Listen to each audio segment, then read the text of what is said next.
గూడూరు రెండవ పట్టణ పరిధిలోని ఇందిరమ్మ కాలనీలో కొలువైయున్న శ్రీ అభయాంజనేయ స్వామి దేవాలయంలో మంగళవారం స్వామివారికి అభిషేకాలు, విశేష పూజలు జరిగాయి.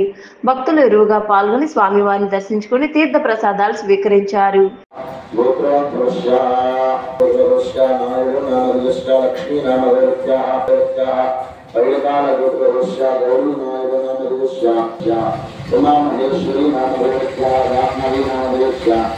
आवाला गोत्रस्य श्रीरामदेशस्य सविता नामदेशस्य भावेश नामदेशस्य सारी नामदेशस्य श्रीशा नामदेशस्य श्रीधर नामदेशस्य रापुरन्नाम कौशलदेशस्य सुरेश नामदेशस्य वेंकटरत्न नामदेशस्य अरविंद कुमार नामदेशस्य मानस श्री नामदेशस्य कामेश